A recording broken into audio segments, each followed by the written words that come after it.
தேர்தல் நெருங்கி கொண்டிருக்கிற சூழல்ல முக்கியமான தலைவர், அது முதலமைச்சரா இருக்கிறவரை நீங்க கைது செய்யறீங்க. அது அமலாக்கத்துறை தன்னிச்சையான அமைப்பாக இருந்தாலும் இந்த விமர்சனங்கள் எல்லாம் மத்திய அரசு தானே சுமக்க வேண்டியிருக்கு. தோல்வி பயம்னு சொல்றாங்களே. வணக்கம் திரு விஜயன். எதிர்கட்சிகளுக்கு பாத்தீங்கன்னா தோல்வி பயம் எங்களுக்கு கிடையாது. தோல்வி பயம் பாத்தீங்கன்னா அவங்களுக்கு தான் இருக்கு. நீங்க அரவிந்த் கெஜ்ரிவாலுடைய குற்றச்சாட்டு என்பது நீங்க தேர்தல் வந்திருக்கு. தேர்தல் என்பது 3 மாநிலத்துக்கு 3 மாதத்துக்கு ஒரு முறை ஏதோ ஒரு மாநிலத்துல மாநில தேர்தல் நடக்கும். அதே போல 5 ஆண்டுக்கு ஒரு இந்த தேர்தல் நடக்கும். நீங்க கடந்த காலத்திலே பாத்திருக்கீங்கன்னா இதே மத்திய பிரதேச ராஜஸ்தான் தேர்தல் வரப்ப அதே குற்றச்சாட்டு வச்சார். என்ன பிரச்சாரத்தை முடக்கிறதுக்காக என்ன மோடி அரசாங்கம் ஏடி எல்லாம் தவறா பயன்படுத்துது முடக்கிறதுக்கு அப்படின்ற குற்றச்சாட்டு வச்சார். சார் அது நகைச்சுவை தான் சார். அதாவது எங்களுக்கு அந்த 3 மாநிலத்திலையும் பாத்தீங்கன்னா நாங்க வெற்றி பெற்றிருக்கோம். அது மாத்திரம் கிடையாது, அரவிந்த் கெஜ்ரிவால் நோட்டோட கீழே ஓட்டு வாங்கினாரு. அதனால அதெல்லாம் ஊழல் செய்தவர்கள் தங்களை பாதுகாத்து அதுக்கான டைம்னு ஒண்ணு இருக்குல்ல தங்கவரதராஜன். இப்ப நீங்களும் அரசியல்ல இருக்கிறீங்க, எப்படி தேர்தலோடு இதை பொருத்தி பார்க்காம இருப்பாங்களான்ற ஒரு கேள்வி இருக்கு. திரு மு.க. ஸ்டாலின் கேட்கிற ஒரு முக்கியமான கேள்வி, சரி அது தன்னிச்சையான அமைப்பு அமலாக்கத்துறைனா அது பாஜக தலைவர்கள் பக்கம்லாம் ஏன் போகவே மாட்டேங்குது அப்படின்னு கேட்கிறாரு. அத மக்கள் சீர்தூக்கி பார்க்க மாட்டாங்களா? அந்த பார்வையை செய்தா போகும். எங்க நரேந்திர மோடி அவர்கள் ஊழலை எந்த அமைச்சர் 74 அமைச்சர் மீது ஊழல் குற்றச்சாட்டு இருக்குதா? ஊழல் செய்வதை நரேந்திர மோடி அனுமதிப்பில்லை. ஊழல் ஒழிப்பு தீவிரத்தை அதிகப்படுத்த நரேந்திர மோடி அரசாங்கம் ஊழல் செய்த இல்ல குற்றச்சாட்டு இருக்குதான்றீங்க.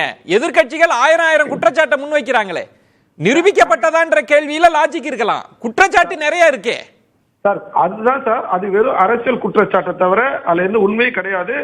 நீங்க இந்த அரசாங்கத்தின் மீது நம்பிக்கை கூட நீதிமன்றத்தை கூட நாடி நீங்க தண்டனை வாங்கி இந்த மத்திய அரசாங்கம் எந்த தண்டனை பெற்றவரும் பாதுகாத்துச்சுன்னு சொன்னா நீதிமன்றத்தை கூட நீங்க சொல்லலாம். நல்ல ஒரு விஷயத்தை கவனிக்கணும் தெரிவிச்சு சார். தங்கவரதராஜன், உங்களுக்கு தெரியாது இல்ல, நீதிமன்றத்துக்கு போகலாம், அங்கதான் அவங்க முறையிடுறாங்க. ஆனா என்ன கேள்வி வருதுன்னா, நாடாளுமன்ற தேர்தல் நெருங்கி வருகிற போது அவர் பிரச்சாரம் செய்ய வேண்டாமா? அவர் களத்துக்கு வர வேண்டாமா? அவரை நீங்க முடக்குறீங்கன்ற ஒரு பார்வை வராதா உங்கள் மீது? சார், அதாவது இது கால நேரம் பார்க்கலாம் கிடையாது. இது ஒரு ஜுடிஷியல் ப்ராசஸ் போனுச்சு சொன்னா அது சரியா போயிட்டு தான் இருக்கும். அவர் நீதிமன்றத்துல போயினாரு, நீதிமன்றம் எப்ப தடை விதிச்சது தள்ளுபடி அவருடைய இதை தள்ளுபடி பண்ணிட்டு கைது செய்ததற்கு மறுப்பு தெரிவிச்சுட்டு நீங்க அந்த ஈடி நடவடிக்கை எடுக்கலாம்னு சொல்லுச்சு. அதுக்கப்புறம் தேர்தல் வந்திருக்கலாம். அதுக்கு இந்த ஈடி என்ன செய்ய முடியும், மத்திய அரசாங்கம் என்ன செய்ய முடியும்? அதுதான் சொல்றாரு தவறானது. இதுக்கு பதில் என்ன இருக்கு? இப்ப எதிர்கட்சியில இருக்கக்கூடியவர்கள் தலைவர்கள் கைது செய்யப்படுறாங்க, முதலமைச்சரா இருக்கிறவர் கைது செய்யப்படுறார். ஆனா அதே தருணத்துல பாஜக அலுவலகம் நோக்கியோ பாஜக தலைவர்களை நோக்கியோ அமலாக்கத்துறை போகலன்றதை எப்படி புரிஞ்சுக்கிறது? அதுதான் சார், அங்க ஊழல் நடக்கல போகல, இங்க ஊழல் நடந்துட்டு போறாங்க. நான் என்ன கேக்குறேன், கெஜ்ரிவாலுக்கு என்னங்களுக்கு என்ன நீங்க இன்னைக்கு சரி அப்ப அமலாக்கத்துறை மறைமுகமா ஒரு செய்தியை சொல்லுது, பாஜக ஆளும் மாநிலங்கள்ல எந்த ஊழலும் இல்லைன்னு சொல்லுது இல்லையா? நல்லா சார் தான் சொல்றேன். இது எதிர்கட்சியுடைய குற்றச்சாட்டு. இந்த இடத்துல நான் சொல்றேன், ஒரு முக்கியமான சொல்றேன், எனக்கு நீங்க அனுமதிக்கணும். எதுக்கு நாங்க கெஜ்ரிவாலை பார்த்து பயப்படணும்? டெல்லியில எங்களுடைய வாக்கு சதவீதம் பாராளுமன்றத்தை பொறுத்தவரை 57 விழுக்காடு எங்களுடைய வாக்கு சதவீதம். காங்கிரஸ் அவங்களும் சேர்ந்தாலும் கூட எங்களை வெற்றியை தொட்டு பார்க்க முடியாது. அது ஹரியானாவிலையும் அதே தான் நான் சொல்றோம். இல்ல சார், நீங்க நீங்க என்ன சொல்ல வரீங்கன்னா, அரவிந்த் கெஜ்ரிவால் எங்களுக்கு சவாலான தலைவரே இல்லைன்றீங்க. நீங்க கெஜ்ரிவால்னு சுருக்குறீங்க. நீங்க இந்தியா கூட்டணி தலைவர்களை ஒவ்வொருவராக தேடி தேடி குறிவைத்து கைது செய்றீங்கன்றதுதானே குற்றச்சாட்டு. அதை இந்தியா கூட்டணின்னு பாருங்க. மக்களுடைய எண்ணங்கள் என்னன்னா, நாங்கள் வைக்கிற குற்றச்சாட்டு அப்படிதான். இந்திய கூட்டணியே ஊழல் கூட்டணி, ஊழல் செய்தர் எல்லாம் ஒன்று சேர்ந்திருக்காங்க பாரதிய ஜனதா கட்சி குற்றச்சாட்டுது.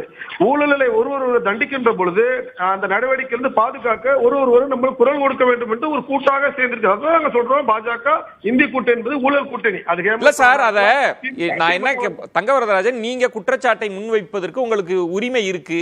அதே மாதிரி இந்தியா கூட்டணியில் இருந்து உங்கள் மீது குற்றச்சாட்டு முன்வைப்பாங்க. இப்ப பிரச்சனை என்னன்னா, அமலாக்கத்துறை எப்படி செயல்படுது அப்படின்னு. நீங்க அமலாக்கத்துறை துணை கொண்டு இந்தியா கூட்டணி ஒவ்வொரு மாநிலத்துக்கும் ஒரு வியூகம் வகுத்துட்டாங்க. அப்ப ஒவ்வொரு மாநிலத்திலையும் போய் எதிர்கட்சி தலைவர்களை குறி வைக்கிறீங்க, அமலாக்கத்துறையை சிபிஐ வச்சு குறி வைக்கிறீங்கன்றதானே குற்றச்சாட்டு. அதுதான் சார், இது ஈடி, இது அது ஒரு அட்டானமஸ் பாடி, அது தனி அதிகாரம் கொண்ட அமைப்புகள். அது நடவடிக்கை எடுக்குது. அது எந்த காலகட்டத்தில் நடவடிக்குது, அதை பிறகு இது நீதிமன்றத்துக்கு போயிருக்காரு, நீதிமன்றம் அவருக்கு அங்கேயும் நியாயம் கிடைக்கல. அப்படிங்கிறப்ப அந்த ஆளு அரசாங்கத்தை மீது களங்கப்படுத்த இந்த ஊழல் செய்தவர்கள் தன்னை பேசலாம் தன்னை புண்ணியவர்களா காட்டிக்கொள்ள முயற்சிக்கிறார்கள். மக்கள் தெளிவாக இருக்கிறார்கள், மக்கள் புரிந்து கொள்வார்கள் எது உண்மை எது பொய் என்பது எஜமானர் மக்கள் அவர் தீர்மானம்.